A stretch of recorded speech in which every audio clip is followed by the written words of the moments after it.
Genshin Impact 7.0 livestream revealed some massive story teasers, biggest of all being that all khaenri'ahs are descendants of the Tsaritsa. This info alone completely changes our knowledge and theories of the khaenri'ah Archon. I mean, now she has to be at least 6,000 years old, being close in age range to Nicole. But today, I want to talk about something equally important. Just what is the Tsaritsa and Reunite planning, and will the other shades join her in what seems to be a crusade against the Heavenly Principles itself? Well, today, we're going to talk about just that. So, let's jump straight into it. In the Transcendence trailer, we see the Tsaritsa and what seems to be Reunite playing a game of chess. Now, in Genshin Impact, chess has always been symbolic of the true fate of the world. The world of Teyvat can be seen as a giant chessboard, with vision holders acting as pawns, and archons being the more powerful pieces. Now knowing that this mere chessboard is a glimpse into what is actually happening in Teyvat, what does this chessboard mean? Well, we see that there are only two gnosis at play right now, the Geognosis and the Cryognosis. Now, I believe the Geognosis still being in play is symbolic that Zhongli does know what the Tsaritsa is planning. It could also mean that Zhongli is the only person who is actively working with the Tsaritsa to complete her plan. Now, I believe there are two other meanings behind the Gnosis who are not currently in play. The ones who might join the Tsaritsa, and the ones who won't.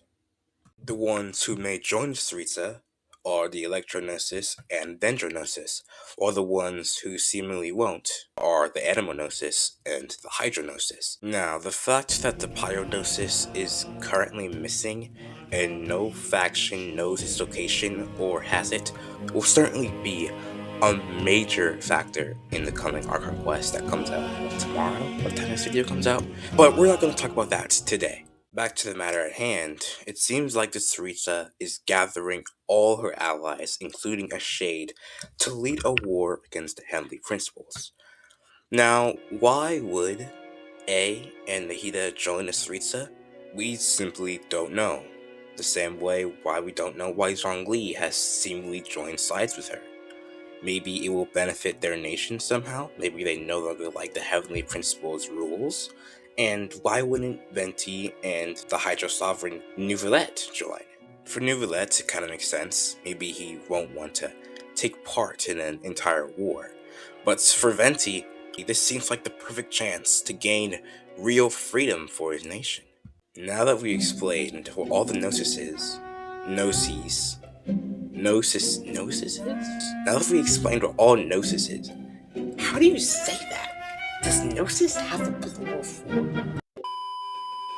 Now that we've explained what all the Gnosis are doing, let's talk about the Shades, particularly Reunite, Renova, and Asmodee. Out of all the trailers we've seen of her, it seems like Renova is the most loyal out of all the Shades, happily exercising the Heavenly Principles' will whenever she sees fit, whether it be against the fall of khaenri'ah or facing the Tsaritsa now. But you see, what about Asmodee? Asmodee has not showed up in the story since the very beginning of the game, and even the Shades don't know where she is. But I believe after playing the Temple of Space quest, I know exactly where Asmodee is, and no, she's not Paimon. At the end of the Temple of Space quest, we fight one of Asmodee's creations, Malenta. But Malenta says some words that completely change everything we knew about Asmodee. And I quote, "My creator, my lord, why would you choose her/him and abandon me?" You see, if you're playing as Ether, Malenta says, "Why would you choose her?" And if you're playing as Lumine, Malenta says, "Why would you choose him?" This means that Malenta is talking about the Abyss sibling, which means that Asmodee has aligned with the Abyss sibling. And what were the Abyss sibling the prince/princess of? khaenri'ah, the same nation who are all descendants of Tsaritsa. So the Abyss Order could join the Tsaritsa in their war against Celestia. I mean, Tell me if I'm wrong, but doesn't this just make so much sense? Now, the real mystery is, why would Asmodee join Lumine? We know that Asmodee is taking a liking to her, probably while Lumine was in the Temple of Space, but why go help the Abyss Order when you're supposed to be the sustainer of heavenly principles? Literally, the direct image of the heavenly principles, who is supposed to follow them without even thinking. Now, for the last part of this theory, Rhine-Daughter's plan.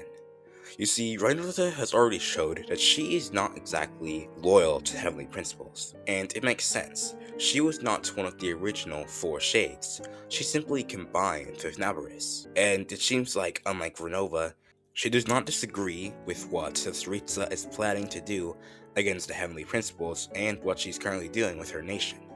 And this makes sense. Rhine-Daughter is one of the five sinners, and she was not one of the original Four Shades, so she has no loyalties to the heavenly principles. In fact, it seems like Rhine-Daughter is going to be the spear in whatever the Tsaritsa plans to do to overthrow Celestia. But you see, the other half of Rhine-Daughter, Naboris, the person Rhine-Daughter fused with, obviously does not agree with this. The cryo-archon. With her paltry powers, she dares set her gaze on the heavenly principles. The heavenly principles have yet to awaken. If I were her, I wouldn't pass on that opportunity either. My dear Rhine-Daughter, you know I cannot allow you to think that way.